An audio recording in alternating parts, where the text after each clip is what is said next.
हमारे साथ पंकज मिश्रा जी हैं, जिन्होंने माता पिता धाम बनवाकर जो बुजुर्ग लोग हैं उनकी सेवा करने का जो जिम्मेदारी उठा रहे हैं, इसके बारे में जानेंगे। कहाँ से इनके पास ये दिमाग, कहाँ से आइडिया आई और कैसे कार्य कर रहे हैं। तो भैया आप कैसे कार्य कर रहे हैं, कहाँ से आपने कैसे सोचा?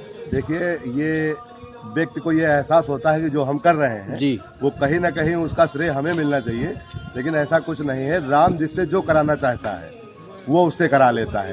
तो इसकी प्रेरणा माता पिता हमारे ईश्वर हैं। इसकी प्रेरणा तो हमको मर्यादा पुरुषोत्तम श्री राम भगवान से मिली, भगवान श्री गणेश भगवान से मिली, जिन्होंने माता पार्वती और शिव भगवान की परिक्रमा करके प्रथम देव कहलाए। ऋषि पौंडरिक से मिली, श्रवण कुमार जी से मिली। तो हमारा भारत जो हमारा सनातन धर्म है, ये संपूर्ण प्रेरणा का स्रोत हमारा सनातन धर्म ही है।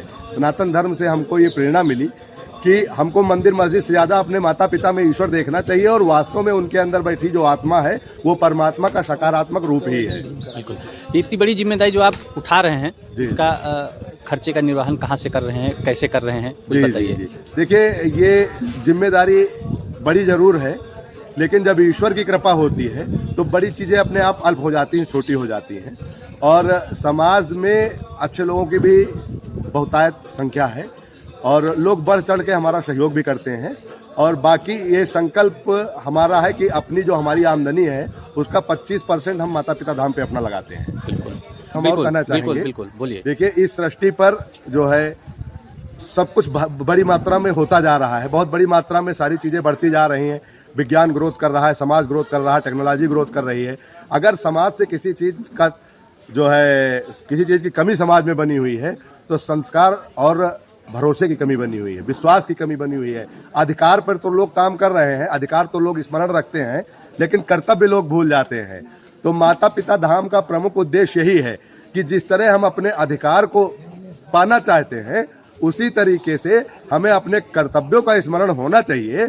और माता पिता, ये जो बुढ़ापा होती है मेरे भाई, ये बुढ़ापा जो है बचपन के कर्जे को उतारने के लिए आती है। तो आपके माध्यम से, आपके चैनल के माध्यम से, आप लोगों के माध्यम से मैं एक संदेश अवध की माटी से, क्योंकि अवध की माटी ने संपूर्ण विश्व को संदेश दिया, कभी राम के रूप में, कभी ईसा के रूप में, कभी संपूर्ण देश को संदेश देने का काम अवध की माटी ने किया। तो अवध की माटी से एक संदेश मैं संपूर्ण देश को ये देना चाहता हूँ कि आप माता पिता की कमाई गई दौलत पर जितना अधिकार रखते हैं, और अधिकार रखने का जितना आपका अधिकार है, उस वैसा ही आपका कर्तव्य भी है कि आप अपने माता पिता को अपने बुढ़ापे के, बचपने के कर्जे को उतारने के लिए उनकी बुढ़ापा में उनका सहयोग करिए और उनकी संपूर्ण सेवा करिए, शुद्ध अंतःकरण की सेवा करिए। कहीं मंदिर मस्जिद जाने की जरूरत नहीं। अगर आपके माता पिता की आत्मा आपसे संतुष्ट है, आपसे खुश है, तो जीवन में आपको संपूर्ण सफलताएं मिलेंगी, और जिस दिशा में आप आगे बढ़ना चाहेंगे उस दिशा में आप आगे बढ़ेंगे।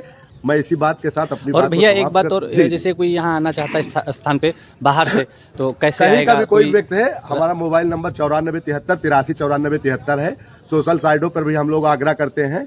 यहाँ पर आने वाला हर बुजुर्ग जो भी यहाँ पर आएगा, रहेगा, उसके रहने की व्यवस्था, उसके भोजन की व्यवस्था, उसके कपड़ों की व्यवस्था, उसके स्वास्थ्य संबंधित देखभाल और धार्मिक यात्राएं, ये भी हमारी प्राथमिकता पर है। और हमारा जो विजन है, जो हमारा उद्देश्य है, समाज में बहुत ऐसे पुत्र हैं जो अपने माता पिताओं की सेवा तो करना चाहते हैं, लेकिन समय अभाव में और उनकी व्यस्तता को देखते हुए अपने माता पिता को समय नहीं दे पाते हैं। ऐसे भी पुत्रों के लिए हम एक यूनिट तैयार करने जा रहे हैं कि वो अपने माता पिता को यहाँ पे रखें और बुजुर्गों को ईश्वर बना के, उनकी आरती उतार के उनको भोजन प्रसाद कराया जाए, उनसे स्वास्थ्य संबंधित। और यहाँ पर रहने वाला हर बुजुर्ग हमारा शतायु हो, उसके लिए हमने पीपल बरगद के बहुत सारे वृक्ष यहाँ पे लगाए। ये प्रकृति, इस समाज में कोई किसी को निःशुल्क कुछ नहीं देता है, और जिसको निःशुल्क मिलता है तो वो प्रकृति हमारी निःशुल्क देती है। ये पेड़ हमको ऑक्सीजन देते हैं, हमसे कोई कीमत नहीं लेते। सूर्य भगवान हमको ऊर्जा देते हैं, संपूर्ण सृष्टि को ऊर्जा देने का काम करते, किसी से कोई कीमत नहीं लेते। धरती माँ हमारा बोझ सहती, हमसे कोई अपेक्षा नहीं रखती है। तो मानव जीवन अगर हमको मिला है तो कहीं ना कहीं हमारा कर्तव्य है कि हम प्रकृति के लिए कुछ करें, समाज के लिए कुछ करें, और अपने परिवार, अपने देश, अपने सनातन के लिए कुछ करें।